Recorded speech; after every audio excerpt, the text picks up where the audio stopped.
I have had an unholy headache for 3 days. So, let's talk about why a president's mental fitness isn't just about gaffes or embarrassing clips. It's a national security issue. And yes, this applies to both Biden and Trump. First, President Biden.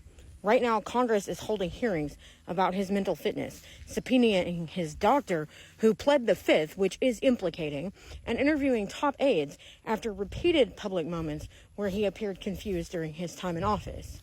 Examples include fun things like wandering off during the G7 photo op until an Italian official redirected him, calling Egyptian President El Sisi the President of Mexico, mixing up French President Macron with the late Francois Mitterrand, and repeatedly freezing mid-sentence during speeches and needing staff to guide him off stage. He also makes up wild stories that don't make any sense. If the president can't track names of world leaders or follow basic briefings, how can he negotiate effectively, respond to unexpected crises, or command respect on the global stage? Allies start questioning American stability, and adversaries may see it as an opportunity to push boundaries, like Russia with Ukraine or China with Taiwan. But let's not pretend that this is a one-sided issue either. Trump frequently boasts he's a very stable genius, but his political statements suggest cognitive slips, or maybe even delusional thinking.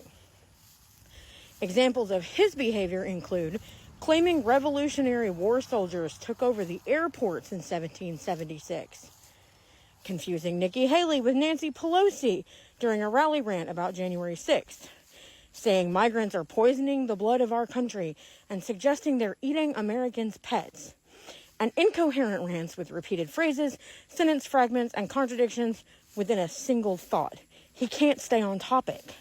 When a president's mind is scattered, disconnected from reality, or driven by delusions of grandeur, foreign leaders can't take negotiations seriously. Military decisions might be based on ego rather than strategy. Domestic policy could pivot chaotically from moment to moment with no stable vision, cough, cough, tariffs, which will damage the economy, social cohesion, and whatever remains of public trust.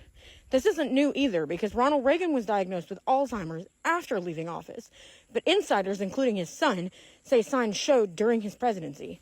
Imagine your life being shaped by decisions from someone losing their faculties and no one doing anything to stop it.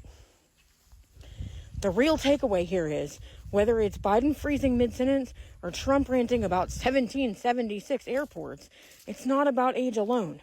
It's about mental sharpness. Because the president isn't just a ceremonial figure like the King of England. They hold the nuclear codes.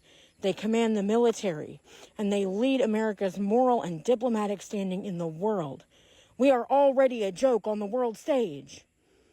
A senile president isn't just embarrassing. It's dangerous for your rights, your security, and frankly, global stability.